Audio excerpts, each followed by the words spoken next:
Respected elders, educationists, language scholars, dear teachers and students, welcome. First and foremost, it is my kind request that those who have been subscribed our channel so far may kindly subscribe it.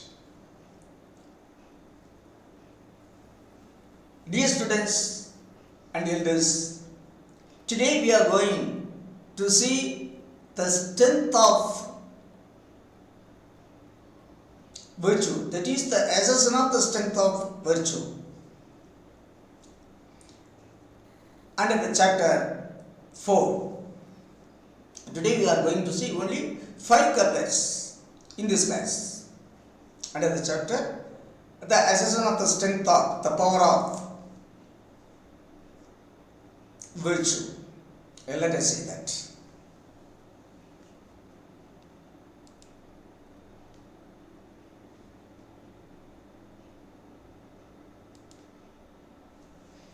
Tirukkural, comments and explanations on the basis of science and virtue. 5 couplets from 31 to 35.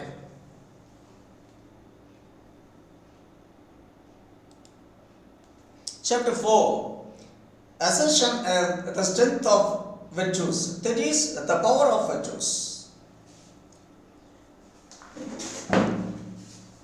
Here, Word tells us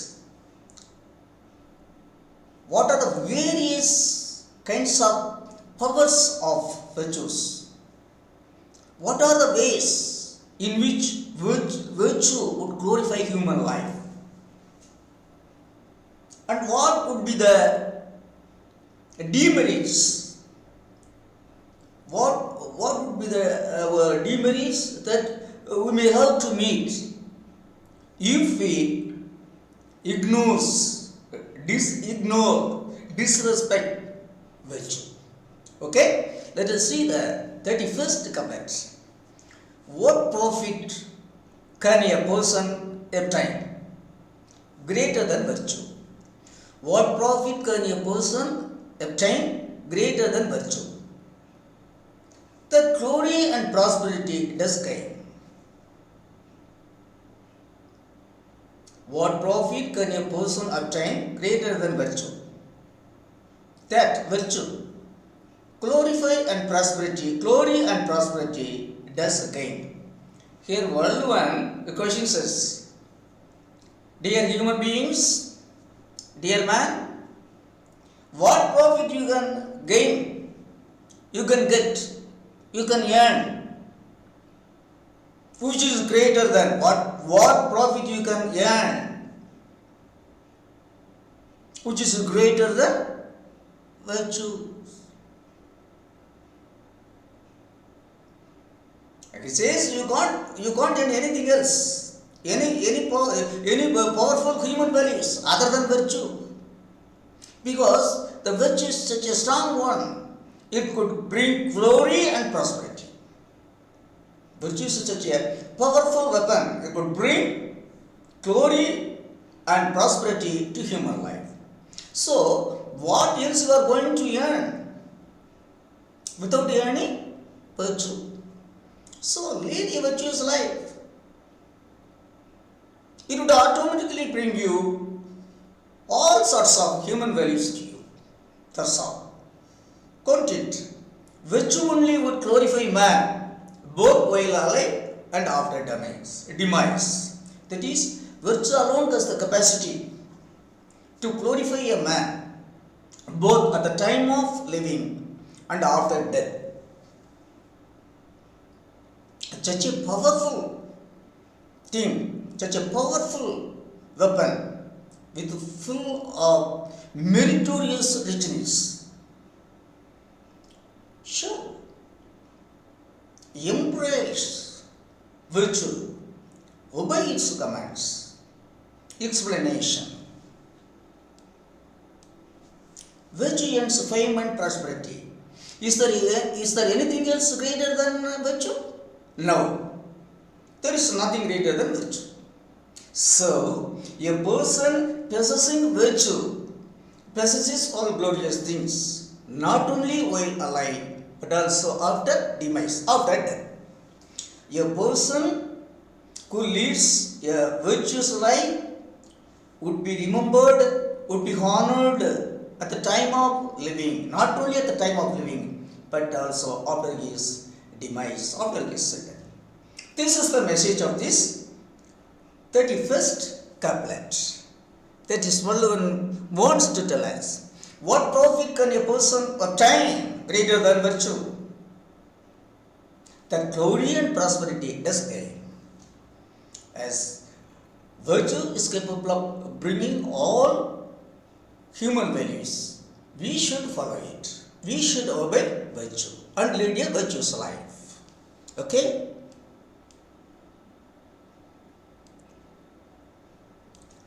Let us see the 32nd poem. Virtue is greater than anything else. Forgetting it is worse than anything else. Again he tells, again he ascertains, he stresses. Virtue is greater than anything else. That is, virtue is the greatest thing in human life. Forgetting it is worse than anything else. Virtue is the greatest thing in human life, in human value. Forgetting virtue is the worst drawback in human life. Following virtuous life is the greatest value. Ignoring virtuous values is the worst thing in human life. It would bring, ignoring your virtuous life would bring all sorts of shortcomings to man. It would earn only evils. Content. Virtuous living would extol us. Virtuous living would extol us. Vicious living would disgrace us. If we lead a virtuous life, it would extol us. If we lead a vicious life, it would disgrace us. Now this is the content. Let us see the explanation.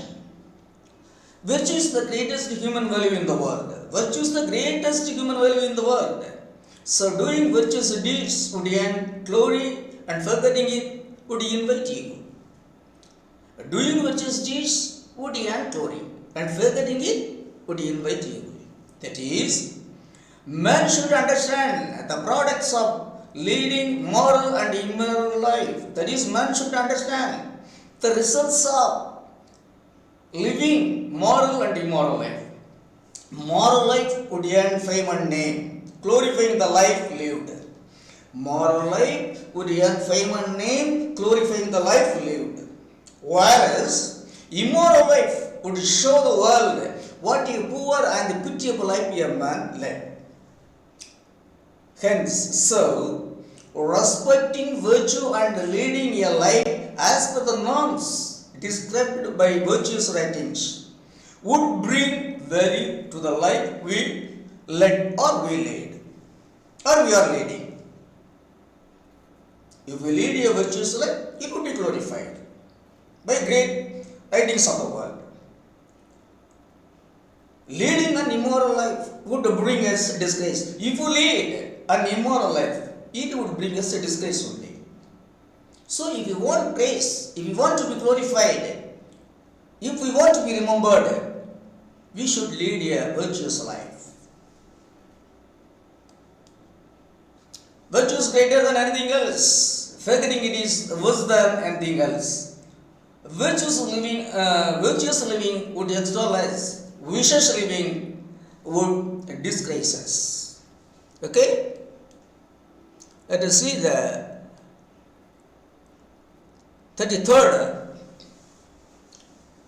couplet. Virtuous deed you must do as per your might, wherever and whenever the way you find right.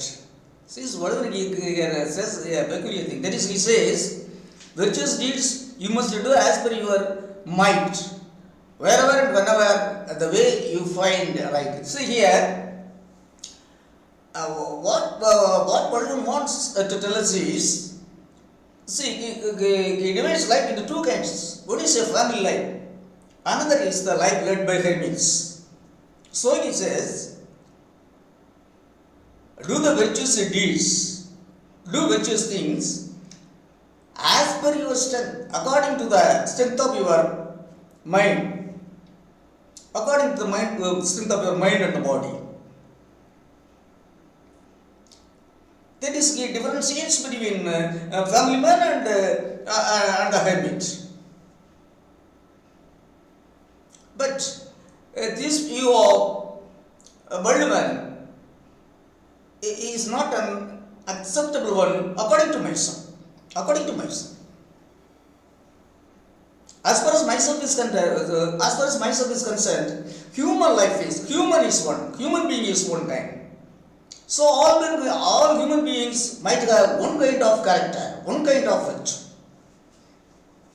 Virtue cannot vary from man to man. Because all living beings on the earth have one kind of characteristics value. Like we are also that. If it is virtue, you should be equal to all. There should be no variation. So you see, content. Virtue is only one. Where is the place for capacity here? My question is, family life alone is the virtue. As far as myself is concerned, family life alone is the virtue. Explanation. Man should have virtue in all the three stages. Man should have virtue in all the three stages. That is, thinking, speaking and doing. Man should be virtuous, man should be honest, man should be moral in all the three stages of thinking, speaking and doing. That is, virtue is the same for all human beings. Virtue would not vary from man to man. So, the advice of Thiruvalluvан that man should do virtuous deeds according to strength is not an agreeable one according to myself.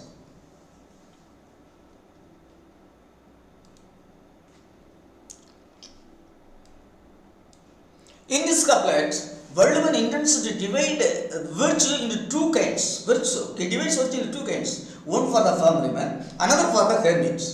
This classification of virtue into two kinds is against nature and science.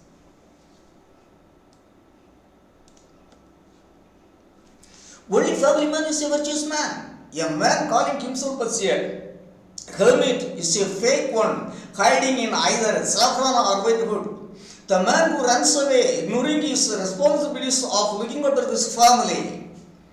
The man who runs away, ignoring his responsibilities of looking after his family, whether married or unmarried, whether that man is married or bachelor, is called a hermit. How? In which way? As far as myself is concerned, a hermit is a fake. He is not a good man. He exists stealing the sweat of others. A hermit steals the sweatings of others for his stomach and belly. I mean for his belly and bags, for his stomach and claws. So according to nature, every human being should sweat, should yearn for his belly and bags. That is the morality of nature. But whether the hermits are doing or working for their backs and bellies, they are living at the sweating of others, hiding in some cloths, either saffron or whitewood. Who needs the preach of the hermit? What would his preach achieve? What did the preachers of the hermits achieve during the pandemic, Corona? What the preachers of the hermits achieved during the pandemic, Corona? Nothing. Then what is the use of leading a life of a hermit? An isolating life? Nothing. Dear people, believe honesty and virtue.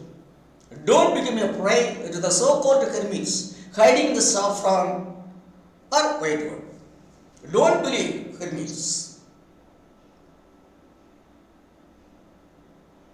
Being unable to save themselves, they are hiding in some dress in class. then how they can help you? See, unless you are honest and virtuous and sweat hardly, you can't earn for your bucks and pennies and lead a virtuous life. Now, this is the scientific fact. This is the philosophy of human life also. That is, we should work hard and be honest in all walks of all life. That is the philosophy of, that is the right kind of philosophy of human life. Okay? Let us see the 34th couplet. Being spotless by mind is only virtue. All else are mere bomb of vanity, sans virtue. Very, very good couplet. What is virtue? Being sinless by mind, being pure by mind is virtue. Being spotless by mind, by heart is only virtue. All else are mere bombs, vanity, sans virtue.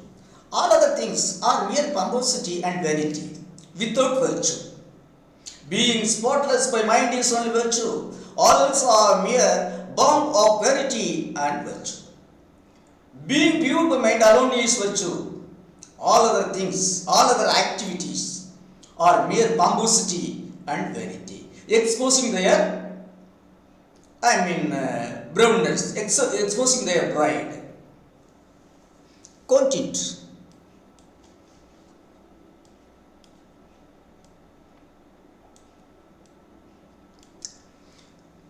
Content. A purity of mind alone is virtue. Others are mere show. Purity of the mind, the neatness of the mind is alone virtue. Other things are mere show. Explanation. Being stainless by mind is only virtue. Being pure by mind is only virtue. Doing things with a selfish motive is not virtue. Being stainless by mind, being pure, being spotless by mind is only virtue. Doing things with a selfish motive is not virtue. That is mere pomposity, exposing only their vanity. That is, doing things with a selfish motive is only pomposity, mere pomposity, exposing only their vanity. That is, if you are pure by mind, you are virtuous. If you are not pure by mind, you are not virtuous. It would be only a show. So, being pure by mind alone is virtue. Being spotless by mind is only virtue. All else are mere pomp of vanity, sans virtue. Okay?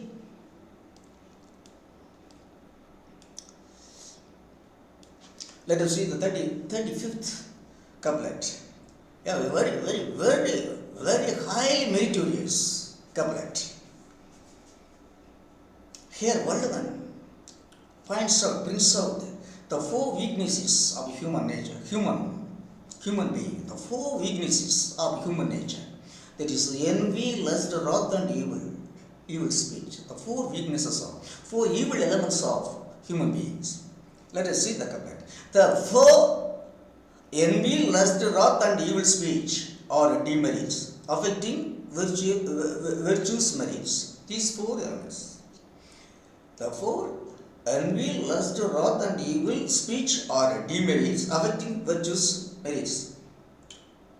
So, what are the enemies of virtue? These four elements. That is envy, lust, wrath, and evil speech.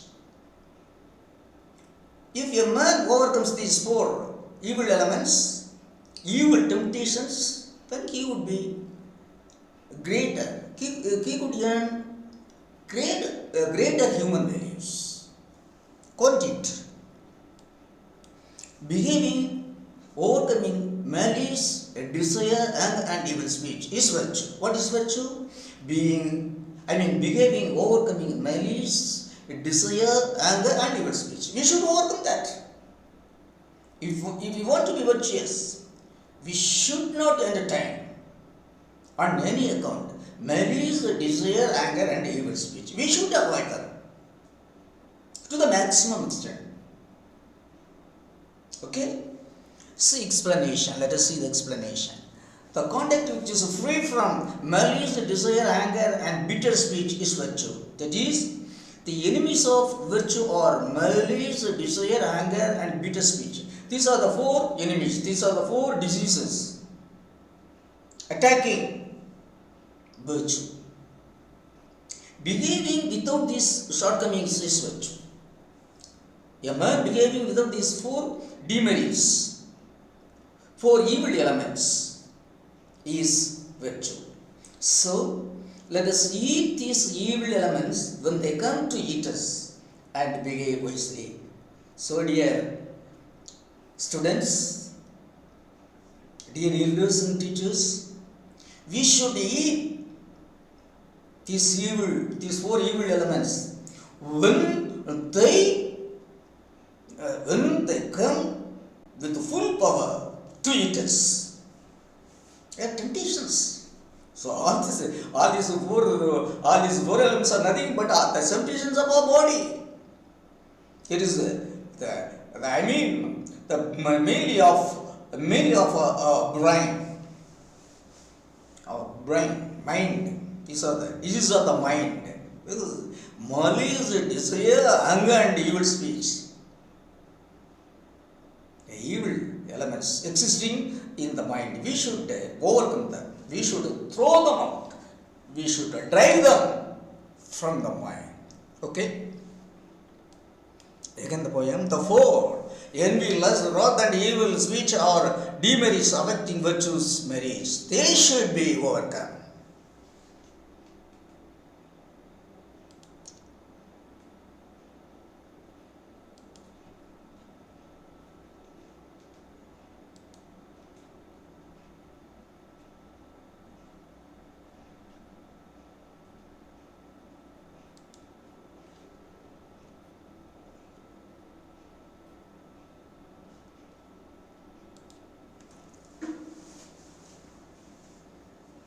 Dear elders, educationists, teachers, and students, thus we have seen the five couplets under the chapter 4, the assessment of the strength of virtues. Here, Balban has stressed the importance of following the paths laid by virtues.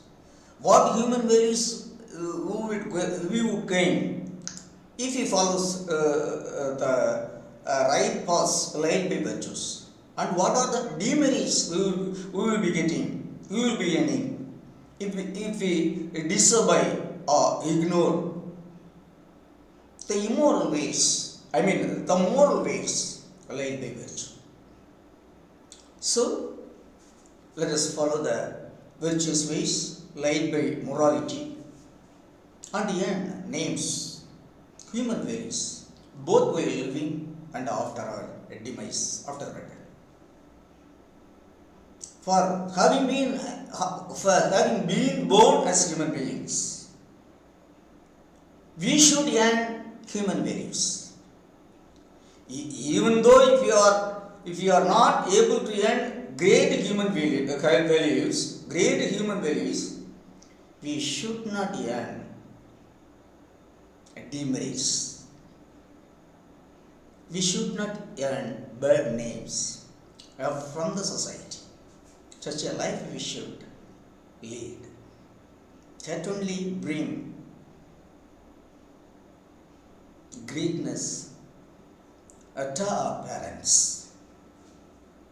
Not only for us, but also for our parents. If you want to earn names and fame for our parents, we should lead an honest and moral life and earn human values. Okay, in the next class we will see the remaining 5 couplets under the poem, as a son of the strength of virtue. Till then, I wish all of you a very nice and beautiful time. Thank you.